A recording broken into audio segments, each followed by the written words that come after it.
Bonjour à tous, on se retrouve pour un nouveau Texama Show, c'est le Texama Show 80, il me semble, oui, c'est le Texama Show 80, je suis pratiquement sûr. Du coup, on se retrouve directement, on va commencer avec les news de la semaine. Il y en a moins que d'habitude parce que c'est bientôt le CES, d'ailleurs. Bon, on peut mettre ça en premier, je comptais le mettre un peu plus tard, mais voyez, début janvier, je vous rappelle, il y a le CES, c'est du 8 au 11 janvier. C'est le show de l'électronique à Las Vegas, c'est un énorme show, donc ça veut dire que en général, il y a très peu de news en décembre parce qu'ils gardent tous leurs news pour le mois justement de janvier. Donc c'est pour ça qu'en général, le mois de décembre est plutôt calme, surtout qu'en plus en décembre, tout le monde fait les achats de Noël. Ça sert à rien de présenter des nouveaux produits qui sortiront plus tard, quoi, parce que les gens de toute façon ne les achèteront pas tout de suite. Donc c'est pour ça que c'est plutôt calme. Mais il y a quand même quelques news plutôt intéressantes. Et la première news, c'est que Epic Games, développeur tant connu de Fortnite, va lancer son propre magasin en ligne de jeux vidéo, tout comme Steam, donc, où les autres acteurs du milieu, Origin, Uplay, GOG, Discord, oui, Discord, il y en a plein. Il y en a juste énormément, il y en a de plus en plus. Et du coup, Epic Games les rejoint avec d'ailleurs un partage de revenus plus avantageux que Steam, pour information. Donc, on le voit ici sur la news. 88% des revenus partiront dans la poche des développeurs, contrairement à Steam qui fait actuellement un partenariat où 70% des revenus vont dans la poche des développeurs. Après, je suppose qu'il y a des petits deals développés, enfin des petits deals signés par-ci par-là, où certains jeux peut-être ont des meilleurs deals, mais c'est si vous êtes développeur, vous êtes en mode je veux vendre mon jeu. Si vous allez sur Steam, c'est 70% que vous allez toucher, donc 30% part dans la poche de Steam. Après, évidemment, pour ces 30%, Steam, premièrement, vous permet d'avoir votre jeu un peu plus mis en avant, même si ces derniers temps, c'est moins le cas, vu qu'il y a trop de jeux sur Steam, on pourra argumenter. Ils gèrent les téléchargements pour vous et tout ça, ils gèrent pas mal de choses quand même pour vous, donc faut pas partir du principe qu'ils prennent 30% en mode ils font rien. Mais c'est quand même 30%, c'est quand même pas mal. Du coup, là, 12%, c'est déjà beaucoup plus raisonnable. Il y a même une news comme quoi Discord, ça va de pair, Discord, lui, va passer à 90%. Donc, c'est-à-dire que les développeurs toucheront 90% des revenus et Discord ne prendra que 10%. Donc, oui, pour ceux qui ne savaient pas, Discord a son propre store de jeux vidéo. Voilà, moi-même, enfin, je le savais, mais genre, je savais pas qu'ils étaient aussi développés. Je croyais que c'était principalement juste quelques jeux. Mais ça existe réellement. Du coup, là, Epic Games veut vraiment concurrencer Steam. Hein. Ils ont même, et c'est encore en cours à l'heure actuelle, donc pour ceux qui voudraient un jeu gratuit, directement, jeu gratuit, vous avez juste à installer le launcher d'Epic Games, enfin du Epic Games Store, et vous aurez Subnautica gratuitement jusqu'au 27 décembre. Alors, vous ne l'aurez pas gratuitement jusqu'au 27 décembre. Jusqu'au 27 décembre, tant que vous installez le launcher, vous pourrez l'avoir gratuitement et vous le garderez à vie gratuitement. Et ça, c'est plutôt cool parce que Subnautica est un excellent jeu, donc je vous le recommande franchement. Alors, la discussion du coup que ça a posé et que ça a lancé un peu partout, c'est encore une plateforme de vente en ligne de jeux vidéo. On commence à en avoir pas mal, ça devient un peu ridicule. Ça me fait un peu penser à ce qui arrivait aussi final avec Netflix. Netflix, quand ça s'est lancé, c'était pratiquement les seuls. Et puis maintenant, vous avez Hulu, vous avez Sony même qui a son propre truc, même YouTube techniquement a son propre truc. Apple, il me semble, veut lancer son propre... Enfin, ça devient ridicule. Juste chacun a son truc. Bon, encore là, l'avantage, c'est que vous ne devez pas payer un abonnement pour utiliser Steam ou le launcher ou même le store d'Epic. Donc, c'est pas exactement la même chose et ça, c'est plutôt positif. Vous n'avez pas besoin de payer. Par contre, vous devez les installer et du coup, vous vous retrouvez avec 5 launchers sur votre PC. Il suffit que vous achetez un jeu Ubisoft, vous avez Uplay. Vous achetez un jeu EA, vous avez Origin. Vous achetez n'importe quel jeu sur Steam, vous avez Steam. Ça devient un peu ridicule. Donc, ce que je vous recommanderais pour ceux qui... Au final, pour ceux qui se plaignent un petit peu, juste installez les launchers, installez les clients et empêchez-les de démarrer avec Windows. Juste cliquez, allez dans vos paramètres Windows ou allez dans les paramètres du launcher, dites-lui, démarre pas avec Windows, tu démarreras quand je voudrais jouer au jeu qui est dessus. Point. Simplement. L'avantage quand même, c'est qu'il faut en prendre compte, enfin en tenir compte, c'est que ça fait plus de concurrence. La concurrence est meilleure pour vous, c'est meilleur pour tout le monde, parce que, laissez-moi vous donner un exemple. Si Steam maintenant sent la concurrence, genre vraiment, genre Epic Games marche plutôt bien, Discord aussi marche plutôt bien, et que Steam a de la concurrence, ils vont peut-être remettre leur part de marché à 20% pour eux et 80% pour les développeurs. Ce qui veut dire que soit les développeurs pourront garder l'argent, mais en échange certainement améliorer un peu plus leur jeu. Littéralement, ils gagnent 10% de revenus en plus, hein, je ne sais pas si vous vous rendez compte. Ou alors, ils peuvent par exemple baisser le prix du jeu. Ça, c'est une chose aussi qui arrive. Certains jeux coûtent ce prix-là parce que Steam prend sa part dessus. Certains développeurs pourraient mettre leur jeu moins cher si Steam ne prenait pas autant d'argent. Du coup, ben, ça peut aider à ce niveau-là pour vous, et ça peut aider de toute manière au niveau concurrence. Parce que je trouve que Steam devient un petit peu stagnant. Ils ont un peu des problèmes. Ils ont beaucoup de problèmes avec le fait qu'ils acceptent trop de jeux, et que beaucoup de jeux sont vraiment, on va être très honnête, merdiques. Heureusement, ils ont mis en place ce système de refund qui aide largement là-dessus, mais il y a encore pas mal de problèmes. Laissez-moi vous donner un exemple. Bon, c'est moins un exemple, évidemment, avec Steam, mais... et Bethesda a le même problème d'avoir encore une fois aussi son propre launcher. Mais bon, Fallout 76 qui est sorti. Et il y a beaucoup de gens qui ont un gros problème de performance dessus, qui ont un grand problème juste à jouer correctement sur le jeu. Ça, c'est un exemple parfait que... le truc, c'est que vous en rendez pas compte tout de suite. Et genre au début, peut-être le jeu fonctionne à peu près bien. Et le problème, c'est que par exemple sur Steam, le refund, c'est 2 heures de jeu maximum. Ou alors, il me semble, dans les 48 heures après l'achat, si je me souviens bien. Ou non, dans une semaine après l'achat. Quelque chose comme ça. Donc, il y a une limite. C'est juste, c'est pas parfait non plus. Donc, ouais. Dans tous les cas, un nouveau launcher de plus, ma foi. Parce que, attendez-vous à avoir des jeux qui sortent seulement sur ce launcher-là, à coup sûr. Donc, un petit peu embêtant, mais ce qu'il faut retenir, encore une fois, c'est que on paye pas. On paye pas. Peut-être même que les jeux seront un petit peu moins chers du fait que ce launcher existe, parce que du coup, le revenu, le pourcentage de revenus partagés est meilleur, encore une fois. Donc ouais, dans tous les cas, allez chercher Subnautica gratuitement, vous le garderez à vie, donc ça vaut la peine. Même si c'est juste genre créer le compte vite fait, installer vite fait le launcher, juste dire « Hey, je le veux », c'est un jeu gratuit. Il y a beaucoup de gens qui ont du mal à acheter des jeux. Un jeu gratuit, moi je dirais pas non. Ensuite, autre news, ça c'est...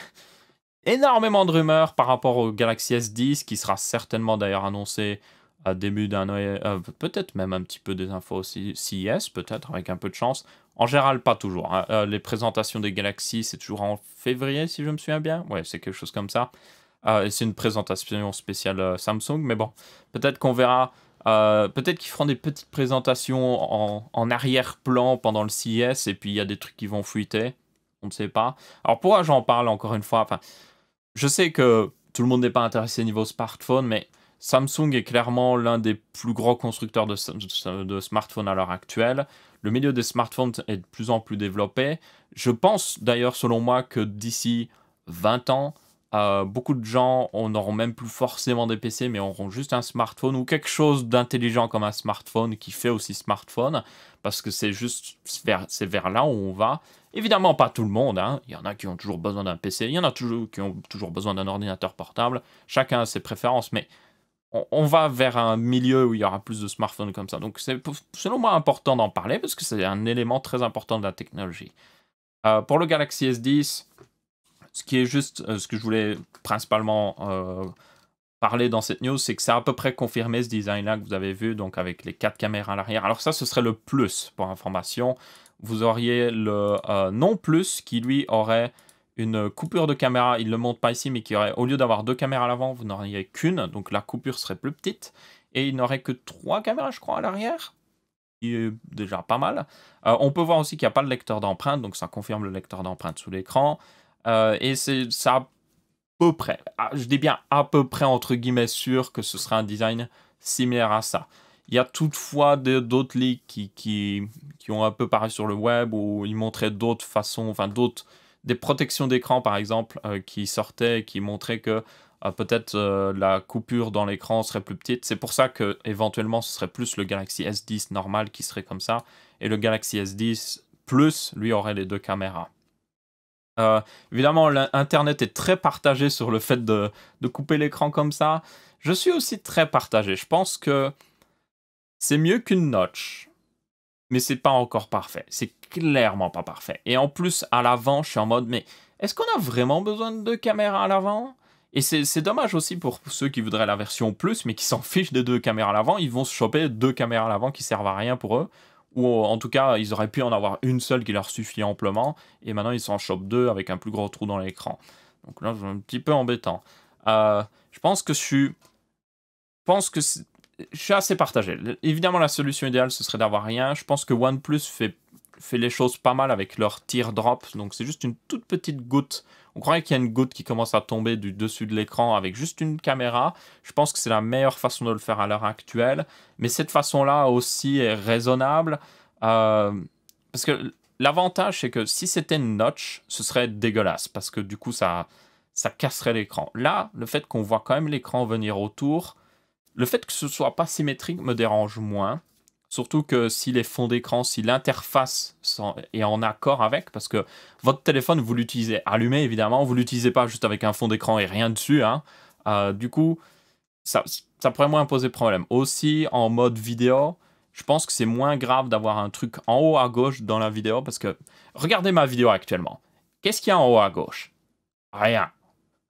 Qu'est-ce qu'il y a au-dessus, ici? Bah, il y a quelque chose. Là, ça pourrait être embêtant d'avoir une notch ici. Bon, ça veut dire qu'il y en aura une ici. Là, il n'y a pas grand-chose, mais il y a beaucoup de vidéos. En général, l'action d'une vidéo se concentre, selon moi, soit de gauche à droite, ou soit de haut en bas, mais rarement dans les coins. On met jamais vraiment quelque chose dans les coins, ou en tout cas rarement. Du coup, le fait que ce soit dans le coin là, moi personnellement dérange moins. C'est un peu peut-être dérangeant niveau symétrie, mais ça va encore. Donc voilà, ça reste mon avis évidemment. Je voulais surtout en parler au niveau du fait que ça semble se confirmer. Donc pour ceux qui ne voulaient pas ça, ben voilà, désolé, vous l'aurez. On verra bien. De toute façon, 2019 sera certainement l'année des premiers smartphones sans, peut-être, hein, sans avoir de caméra qui coupe quelque part. Donc on aura certainement la nouvelle technologie qui permet de mettre des caméras en dessous de l'écran. Sûr et certain, fin d'année 2019, on va commencer à les voir apparaître. J'aurais bien voulu les voir apparaître plus tôt, mais c'est pas grave. Lecteur d'empreintes aussi sous l'écran, vous en allez en voir plus en plus. D'ailleurs, il y a une nouvelle technologie là-dessus. Peut-être que Samsung l'utilisera, mais la technologie actuelle, c'est une pure caméra. C'est une caméra sous l'écran qui prend basiquement, pas une photo, mais qui regarde ce qui se passe. Il y a aussi une autre technologie avec un petit peu, je sais plus ce que c'était, c'est une sorte d'infrarouge, je ne sais quoi, qui passe à travers l'écran. C'était un truc dans le genre. Et c'est plus rapide déjà. C'est encore plus sûr.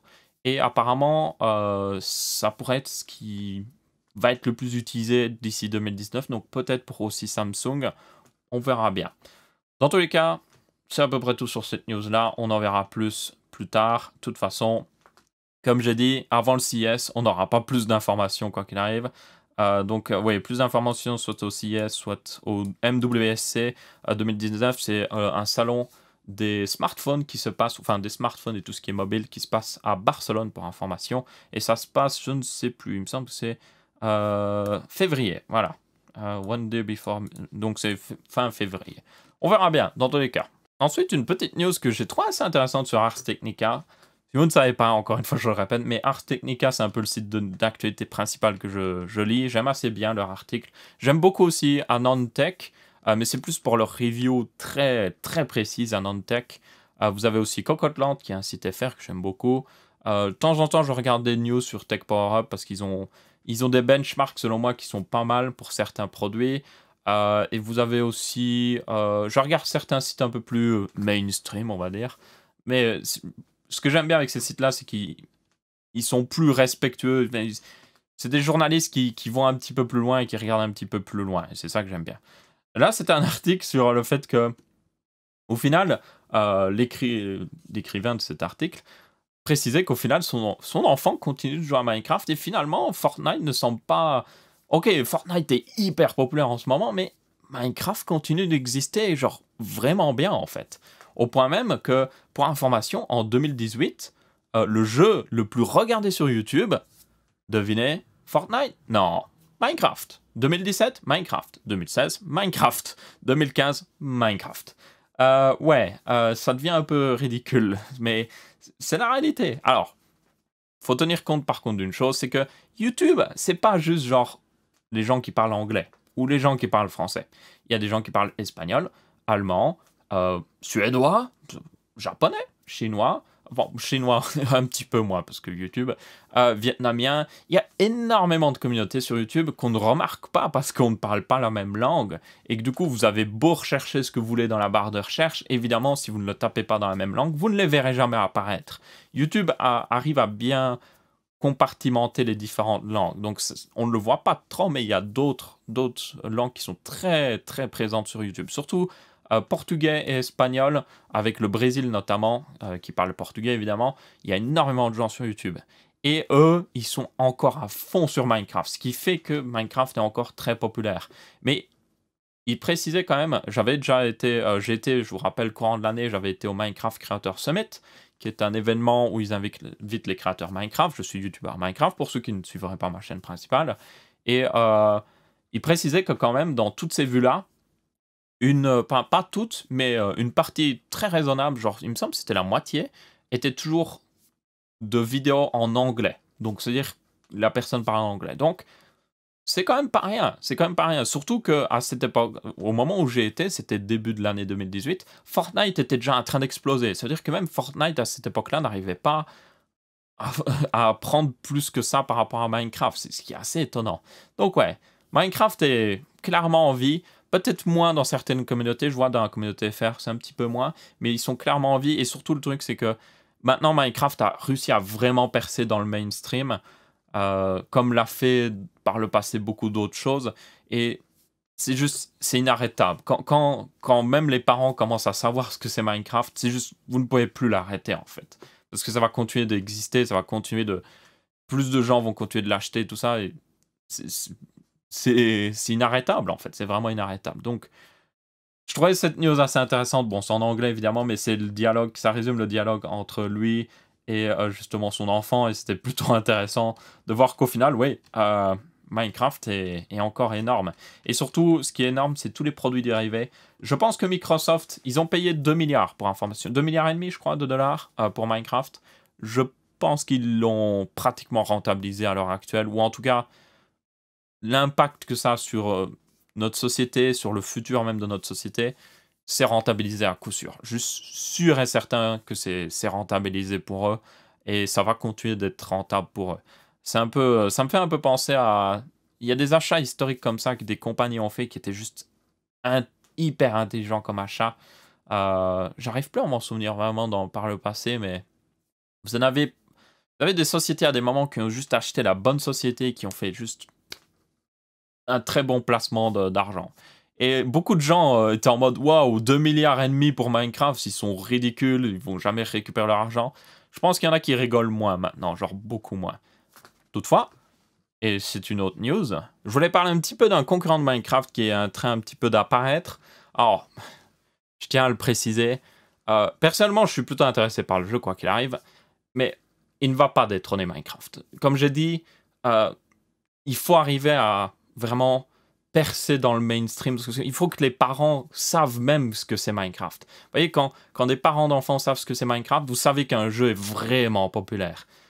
Ce genre de jeu qui apparaît, et à mon avis, ce sera un très bon jeu, mais il n'arrivera pas à détrôner Minecraft. Parce que Minecraft a juste, genre, c'est trop tard. C'est juste Minecraft est un boulet de canon qui est parti à pleine vitesse et qui a réussi à traverser le mur du mainstream, on pourrait le dire comme ça. C'est très imagé ce que dit. Donc voilà, je tiens à le préciser. Mais il y a quand même des choses très intéressantes avec ce jeu. Donc ça s'appelle Hytale. J'ai fait une vidéo sur ma chaîne principale, que je vous mettrai certainement dans la description si j'oublie pas, ou sinon vous allez juste sur ma chaîne principale. Et en gros, c'est un jeu un peu comme Minecraft. C'est un sandbox, aventure, procédural. Donc le monde est généré aléatoirement, les donjons sont générés aléatoirement, tout est généré un petit peu aléatoirement, enfin pas tout, hein, les créatures sont évidemment faites à la main et tout, mais c'est un monde comme Minecraft au final. Et il prévoit un solo, il prévoit du multi classique comme Minecraft, où vous jouez avec vos amis, vous faites un château, vous partez à l'aventure, et puis aussi des multi avec des mini-jeux et tout ça, parce que c'est fait par Hypixel, et Hypixel est genre un des plus gros serveurs, pour ceux qui ne sauraient pas, un des plus gros serveurs Minecraft. Ils ont jusqu'à 40 000 joueurs en instantané, je veux dire en direct. Hein. Pour information, vous pouvez regarder sur Steam Charts, il y a des jeux Steam qui n'arrivent pas à avoir 40 000 joueurs en instantané, même en heure de pointe. C'est incroyable, 40 000 joueurs. En fait, 40 000 joueurs, ça placerait, si Hypixel existait comme un jeu, à l'heure actuelle, ça le placerait dans le top 10 des jeux les plus joués sur Steam à l'heure actuelle. C'est pour dire. Je sais pas si vous vous rendez compte. Hein. Donc c'est énorme. Et du coup, ils se sont lancés dans la création. Ça fait un moment. Hein. Pour information, c'est en 2016, il me semble qu'ils ont commencé. Il doit avoir des prémices du commencement en 2015, mais j'ai vu des tweets de recrutement et tout ça en 2016. Donc ils ont commencé en 2016. Du coup, ils ont pas mal de bagages derrière eux parce qu'ils ont travaillé là-dessus pendant pas mal de temps. Ils ont travaillé aussi sur leur serveur sur Minecraft qui est énorme. Donc il y a une équipe plutôt douée derrière. Si vous regardez d'ailleurs sur leur Twitter, vous pouvez voir un petit peu toutes les personnes qui travaillent dessus. Les 65 abonnements, je ne peux pas regarder parce que je ne suis pas connecté, mais les 65 abonnements du compte, c'est que des personnes qui travaillent soit chez Hypixel, soit sur le jeu Hytale. Et je peux vous dire qu'il y en a beaucoup. Et aussi un truc qui est assez intéressant, contrairement à beaucoup de jeux. Il y a eu beaucoup de jeux qui ont essayé de détrôner Minecraft. Même si selon moi, il ne détrônera pas Minecraft. Mais il y en a beaucoup qui ont essayé. Mais il y en a beaucoup qui... Ils n'étaient pas très bien. Il y avait toujours un problème. L'avantage avec Hytale, déjà, c'est que niveau financement, ils sont financés. Hypixel est un serveur très populaire qui engendre certainement beaucoup d'argent. Et du coup, l'équipe est financée derrière. Après, évidemment, à force qu'ils vont agrandir l'équipe, au bout d'un moment, ils suivront plus forcément. Mais ils peuvent entretenir pas mal de personnes sans aucun problème, rien qu'avec les bénéfices du serveur Hypixel. Et à mon avis, ils font exprès, ils doivent utiliser la plupart des bénéfices justement pour Hytale. Parce que, surtout maintenant que le trailer a 4 millions de vues à l'heure actuelle où je fais cette vidéo, sûr et certain que ils ont quelque chose sous la main qui pourrait bien réussir. Et surtout, je pense que c'est venu aussi après le fait que beaucoup de gens commencent à se désintéresser de Minecraft. Mais les gens qui se désintéressent de Minecraft, c'est ceux qui ont déjà beaucoup joué à Minecraft. Il y a évidemment d'autres nouveaux joueurs qui arrivent et qui continueront d'y jouer. Et pour eux, ceux qui justement se désintéressent, ça leur pourrait revivre la flamme qu'ils ont en eux. Surtout qu'il y en a, par exemple moi, j'adore ce genre de jeu. Je pourrais continuer à jouer à ce genre de jeu pendant des dizaines d'années. Il y a des gens qui sont comme ça. Genre, par exemple, Civilization, SimCity, maintenant qui est City Skyline, finalement. Enfin, City Skyline a récupéré le marché. Mais vous voyez, ce genre de jeu qui a toujours le même principe, il continue d'être hyper populaire. Pourquoi? Parce que les gens adorent ça. Juste, ils adorent ça. Et un sandbox, aventure, ça résume, je pense, beaucoup de ce que les gens veulent. Partir à l'aventure, mais pouvoir faire un peu ce qu'ils veulent, vous voyez. Genre, vraiment, ils font leur propre aventure, en quelque sorte. Et je pense que le jeu est plutôt bien placé pour être très bien dans ce milieu-là. Est-ce qu'il détrônera Minecraft? Probablement pas. Est-ce qu'ils vendront beaucoup d'exemplaires? Certainement, à mon avis. S'ils ne font pas de gros fails ou autre chose, je ne vois pas pourquoi ils ne pourraient pas le faire. Ils ont juste besoin de continuer à travailler tranquillement dessus. En plus, ils n'ont pas mis de date pour la bêta et tout ça, donc ils sont tranquilles, ils n'ont pas de pression, ils n'ont pas les gens qui sont en mode « Hey, vous avez annoncé telle date, allez, faites votre truc. » Non, là, ils sont en mode « On le fait, on verra bien quand on pourra faire une bêta. » Donc c'est plutôt intéressant. Ils ne le vendent pas encore à l'heure actuelle, comme j'ai dit. C'est vraiment genre, ils montrent « Hey, on travaille là-dessus, c'est ce qu'on a travaillé là-dessus pendant des années. » Voilà le résultat de notre effort. Et je suis plutôt impressionné personnellement, donc voilà. Et c'est en référence par rapport à justement la news un peu Minecraft, c'est que on verra de plus en plus de jeux comme ça, et ils seront certainement, s'ils sont bien faits, populaires, parce que c'est quelque chose que les gens aiment bien, c'est quelque chose qui transcende les générations. Genre, vous pouvez avoir 40 ans, jouer à ça, nos problèmes, vous partez faire votre aventure, vous créez des choses. Vous pouvez avoir 12 ans, nos problèmes aussi. Vous pouvez avoir 8 ans, nos problèmes. Il n'y a juste pas d'âge. Et ça, c'est le genre de jeu qui vraiment permet à tout le monde d'y jouer, quoi. Donc on verra bien ce que ça donnera. Je suis très impatient. Je compte clairement faire l'actualité de ce jeu-là sur ma chaîne principale quand il y a de l'actualité intéressante. Donc, ma foi, vous pouvez la suivre là-dessus pour ça. Mais on va arrêter sur cette news ici parce que ça n'a rien à voir avec la technologie. Enfin, c'est un petit peu à voir avec la technologie. Il y a des trucs plutôt intéressants au niveau technologie de ce jeu-là. Notamment, je pense que le plus intéressant, c'était la Modding API. Quand vous voyez, par exemple, ils font un jeu dans un... C'est un jeu à la première personne, hein, à la base. Et vous voyez qu'ils font du troisième personne vu du dessus. En modding, ça pourrait donner des trucs incroyables. Je vous rappelle que les jeux les plus populaires que vous jouez à l'heure actuelle, Fortnite, au final, Fortnite, on peut dire que ça vient de modes de jeu qui existaient dans Arma. On peut vraiment le dire. Il y a eu des Battle Royale dans Arma, là, en 2011 et même avant. On peut dire que ça vient de là, clairement. Vous avez d'autres jeux, par exemple, Dota et League of Legends. c'était des modes à la base, c'était pas des jeux à part entière à la base. Et si vous regardez les jeux les plus populaires lors des 10 dernières années, c'est souvent soit des modes ou soit des jeux tributaires. Par exemple, Minecraft, c'était un tribut à beaucoup de jeux qui existaient et le créateur Notch a juste voulu faire un petit peu, prendre un peu tout ce qu'il aimait bien et faire son propre jeu.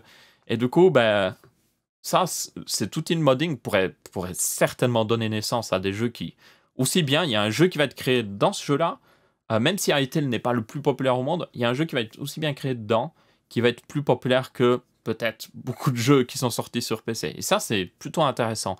J'aime assez bien l'aspect qu'ils veulent créer, pas juste un jeu, ils veulent créer quelque chose qui permet de créer, en fait. Et c'est plutôt intéressant. Et enfin, une petite dernière news un petit peu effrayante, on peut le dire. Ça n'a rien à voir avec Brexit, hein, voilà, je tiens à le préciser. C'est par rapport à Londres. Alors, il y a beaucoup de trucs qui sont arrivés en Angleterre par rapport à la surveillance en ligne, notamment la reconnaissance faciale. Alors, ça a été vraiment un train, mais qui a déraillé, qui a fait n'importe quoi. Pour information, ils avaient sorti donc cette nouvelle technologie qui permet de reconnaître le visage des gens avec les caméras qu'ils mettent dans la rue. Et il y a juste eu des stats, mais je vous jure, qui étaient atroces. Genre, dans 90, je crois que c'était 95% des cas, la caméra, enfin le logiciel de reconnaissance faciale, se trompait, littéralement. Genre, il reconnaissait la mauvaise personne et tout ça. Et malgré ça, le gouvernement se dit, en anglais, il s'est dit, oh, on va continuer de l'utiliser. Donc ça veut dire que 95% des cas, aussi bien vous allez vous faire arrêter, bon, vous allez vite sortir de... Enfin, vous n'allez même pas être en prison, mais vous allez aussi bien être arrêté dans la rue parce qu'on croyait que vous étiez peut-être une personne recherchée, et puis ils vont se rendre compte qu'en fait non, et on va vous laisser partir. Mais 95% des cas, donc c'est assez abusé. Et du coup, yep, ils continuent de faire leurs tests, ils continuent de le faire, c'est quelque chose qui va arriver dans plus de villes. Donc là, c'est un peu le sujet de cette semaine-ci, un peu discussion. Qu'est-ce que vous en pensez de la reconnaissance faciale utilisée dans les villes? Est-ce que ça vaut la peine de sacrifier un peu de vie privée, quand on est dans un milieu public, évidemment, pour avoir plus de sécurité? Parce que si la technologie évolue et qu'elle devient vraiment bonne, on pourrait reconnaître peut-être un criminel qui est recherché par la police, peut-être reconnaître quelqu'un qui vient de commettre un crime, ou peut-être reconnaître quelqu'un qui est un criminel international, qui n'a pas forcément commis un crime dans le pays, mais qui serait d'un coup dans le pays. Est-ce que ça vaut la peine de sacrifier, je pense, cette vie privée? Le fait qu'évidemment, avec la reconnaissance faciale, le problème, c'est que on pourra vous suivre à la trace. Vraiment, on pourra dire, ah ben tiens, Aurélien, lui, il est descendu du train à la gare, là, et puis il a été à tel magasin, et puis il a marché telle rue, il a pris tel chemin, il est arrivé à tel truc. C'est assez effrayant. Le plus effrayant à chaque fois, comme je le dis, c'est un petit peu, encore une fois, par rapport au sujet de l'encryption. Non, pas de l'encryption. On m'a donné... Non, c'est le chiffrement. Oui, le chiffrement en français. Oui, on ne dit pas encryption en français. C'est un faux ami, un très mauvais faux ami d'ailleurs. C'est même pas français en fait, pour information. C'est un franglish en quelque sorte. Mais du coup, c'est un peu la même chose. Ok, ça permet d'arrêter des mauvaises personnes, mais à côté de ça, si c'est mal sécurisé, ça fait juste ça met les gens encore plus en danger. Par exemple, hey, je suis un très bon hacker, je hack le système de la police, certainement pas hyper compliqué, et j'utilise leur système de reconnaissance faciale ou tout leur réseau de caméras, et je trouve quelqu'un que je cherche peut-être à enlever, ou peut-être quelqu'un que je veux faire du mal. Vous voyez, il y a énormément de choses très mauvaises qui pourraient être faites. Donc ouais, ça fait un petit peu peur. Il y avait aussi une autre news, tiens, en rapport un peu avec ça. Mais je vais juste mettre la page d'actualité Google là-dessus. C'est au niveau de Huawei. Huawei est pas mal on va dire, en feu au niveau des téléphones. Ils font des très bons téléphones ces derniers temps. Vous avez le Mate, le nouveau Mate 20 Pro qui est extrêmement populaire et tout ça. Mais ils sont aussi en feu pour d'autres raisons, notamment le fait que vous avez des hauts placés chez Huawei qui ont été arrêtés, par exemple, dans certains pays, parce qu'ils font des choses pas forcément très bien. Et aussi, il y a beaucoup d'inquiétudes sur le fait que, premièrement, Huawei, si vous ne savez pas, et je tiens à le préciser, j'ai déjà fait des vidéos sponsorisées pour Huawei sur ma chaîne principale, donc je tiens à le préciser, mais ça ne veut pas dire pour autant que je vais me priver de justement parler de l'actualité comme elle est. Donc, notamment le fait que Huawei est en grande partie détenu par le gouvernement chinois et que il y a déjà des preuves. C'est même pas genre peut-être ou autre. Non, il y a déjà des preuves. Huawei a déjà espionné des gens, des entités via leur téléphone. Le truc, le truc effrayant, c'est qu'il se développe de plus en plus dans la 5G, par exemple, et qu'il y a des pays qui... Bah, il y a, par exemple, je suis un opérateur français, je suis en mode, oh, bah, tiens, je vais installer plein d'antennes 4G ou même 5G en France. Je vais regarder, il faut du matériel pour ça. Et je vais prendre certainement le matériel le moins cher qui a les meilleures performances. Et là-dedans, Huawei est très concurrent. C'est-à-dire qu'ils ont déjà eu des contrats pour littéralement faire des réseaux entiers d'un pays téléphonique. Je ne sais pas si vous vous rendez compte. Et avec le fait qu'on a l'inquiétude qu'ils pourraient espionner les gens, ça devient un peu n'importe quoi. Alors, le fait que les gens soient espionnés, c'est pas nouveau. Google vous espionne. Vous avez un téléphone Android, vous êtes espionné par Google. Juste, ils regardent ce que vous faites, ils collectent des données. Est-ce que c'est hyper grave ou autre chose? Ça reste votre avis. Selon moi, je suis d'avis que c'est pas forcément grave. Je m'en fiche un petit peu.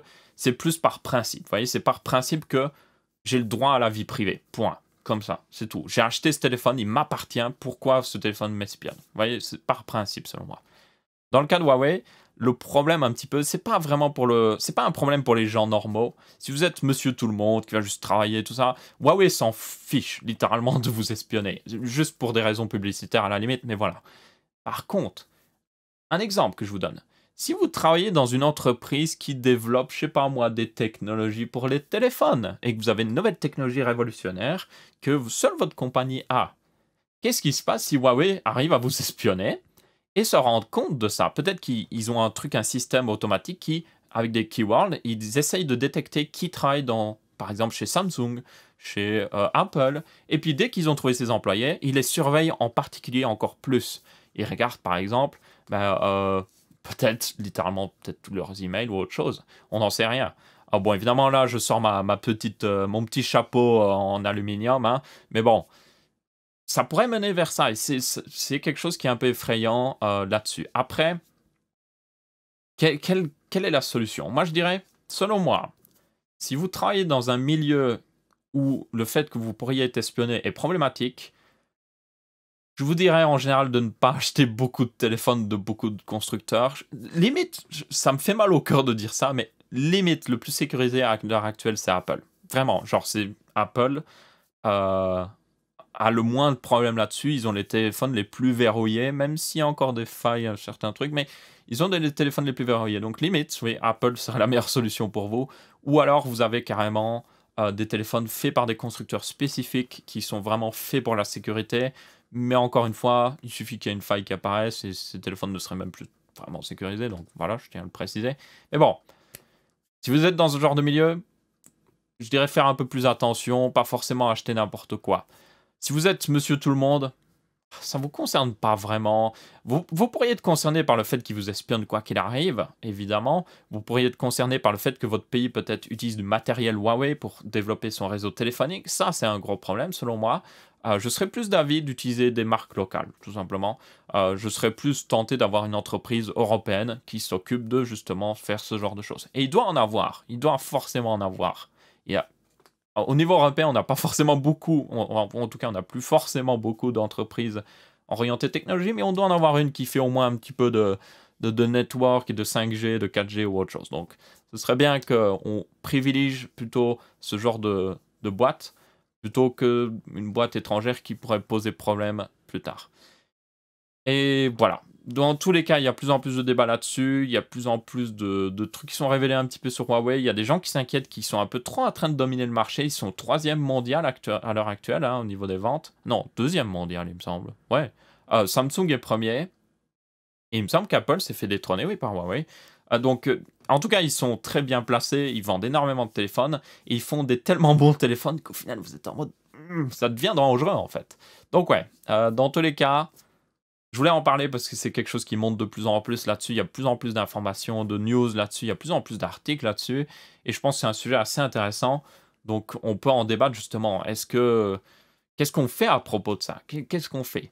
Mon avis personnellement, c'est qu'on devrait un peu plus mettre en avant les sociétés technologiques en Europe. Déjà elles ont largement, elles se sont fait bouffer par les sociétés américaines et maintenant par les sociétés chinoises. Il est temps qu'on revitalise un petit peu le marché européen, même si c'est pas forcément le meilleur, c'est un peu bizarre à dire comme ça, mais yep, y a- suivez ma logique. Des fois, vous allez peut-être acheter un produit français ou un produit européen, parce que vous profitez quand même à l'Europe en achetant un produit européen. Vous allez acheter un produit européen qui est peut-être un peu moins bien, ou qui a une meilleure qualité, mais un peu plus cher. Mais au final, selon moi, il y a une répercussion. Vous voyez, vous achetez ce produit, ça va dans une société plus basée en Europe. L'argent finit en Europe, vous voyez. Alors qu'aussi bien, si vous achetez ce téléphone ou autre chose ou dans un autre pays, mais la répercussion se fait dans l'autre pays et du coup, vous n'allez techniquement pas vraiment le récupérer. Même si vous ne récupérez pas énormément en faisant ça, ça fait quand même profiter l'économie où vous vivez en fait. Donc il y a une discussion là-dessus. C'est genre, un téléphone Huawei est moins cher. Mais est-ce qu'il est vraiment moins cher si vous tenez en compte du fait que ben, vous enlevez ça de quelque part, en fait. Vous enlevez ça de l'économie en partie française. Après, évidemment, si vous achetez un téléphone Apple, Samsung ou autre chose, c'est la même situation, hein, je tiens à le préciser. Mais je pense qu'il y a un argument à faire sur le fait de peut-être essayer de développer un nouveau secteur technologique en Europe, surtout que la technologie est centrée sur notre vie maintenant et genre on n'a presque rien en Europe. Citez-moi une grosse boîte qui fait de la technologie en Europe. Genre vraiment genre technologie grand public, vous voyez? Citez-moi une. J'aurais pu en citer plus dans le passé, par exemple Nokia, vous avez, il me semble, non, c'est pas Panasonic, c'est, comment ça s'appelle? Je ne sais même plus le nom, c'est incroyable. Et il y en a de moins en moins, et ça devient un petit peu inquiétant. Petit segment du coup où on lit un petit peu d'ailleurs les commentaires. Il y avait pas mal de commentaires par rapport à Vivaldi. Apparemment, vous n'êtes pas assez nombreux à l'utiliser. Il y a aussi des commentaires comme quoi Vivaldi est techniquement basé sur Chromium, et puis apparemment il y en a qui ont précisé que c'est un fork de Chromium, donc ils n'utilisent pas exactement les sources de Chromium, ils refont un peu eux-mêmes. Et d'ailleurs le moteur JS, JavaScript par information, est apparemment en revue de zéro. C'est très important parce que le JS, le JavaScript, est très utilisé dans pas mal de sites à l'heure actuelle. Genre YouTube, à mon avis, utilise énormément de JavaScript, donc la base même des sites web semble être ne vient pas de Chromium encore. Donc c'est assez important selon moi. Une chose est sûre, je vais certainement personnellement réutiliser Vivaldi, donc je vous dirai certainement ce que j'en pense la semaine. Peut-être que je ferai une vidéo dessus, ça pourrait être intéressant. Il y avait aussi, oui, chiffrement. On dit pas encryption, on dit chiffrement. Hein. Il y a d'ailleurs un site web qu'on m'a passé. Attendez, je vais le retrouver. Voilà, ce site web là, c'est d'ailleurs, ça s'appelle chiffré.info. On dit chiffré et pas crypté. Voilà. Donc, pour ceux qui se demandent, la cryptologie, enfin, il parle de tout, il parle aussi de la racine latine du mot et tout ça.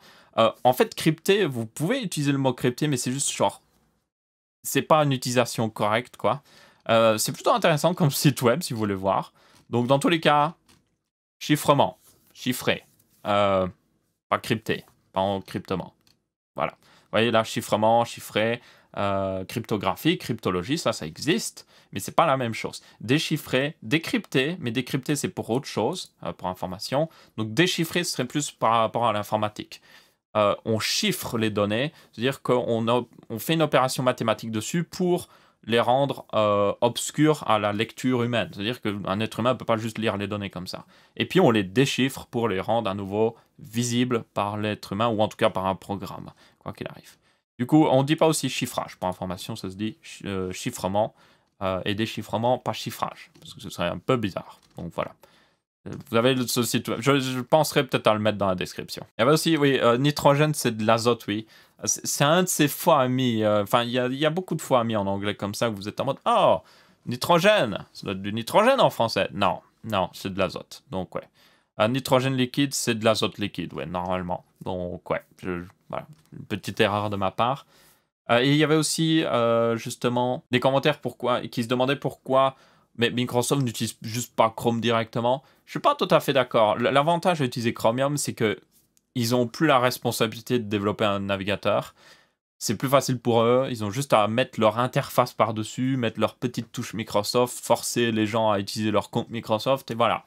C'est-à-dire, le travail est facile, mais ils gardent le fait que ça leur appartienne. Donc, c'est pour ça, en fait. Et enfin, les autres commentaires que j'ai vu beaucoup, c'est oui, je me suis rasé. Maintenant, c'est en train de repousser, donc je vais avoir à nouveau une tête normale. Parce que je préfère avoir une barbe, je vais être très honnête. Tout le monde n'est pas trop barbe, mais moi, je suis plutôt barbe. Parce que ça maintient chaud, déjà, en hiver.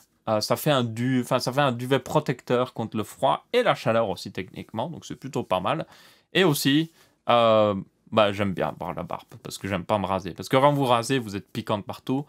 Il y en a qui argumentent que vous êtes piquant quand vous avez de la barbe. Selon moi, vous êtes aussi piquant quand vous rasez parce que ça repousse forcément. Donc ouais, je préfère la barbe. Voilà, c'était le sujet de la barbe. C'était incroyable. C'est un sujet un peu barbant, mais ma foi, c'est pas trop mal. Dans tous les cas, on va rester là pour cette vidéo. J'espère que vous avez bien apprécié ce texte à ma show. N'hésitez pas à laisser votre avis, que ce soit en pouce bleu, pouce rouge, en commentaire. On se retrouvera pour un prochain épisode et je vous dis salut à tous.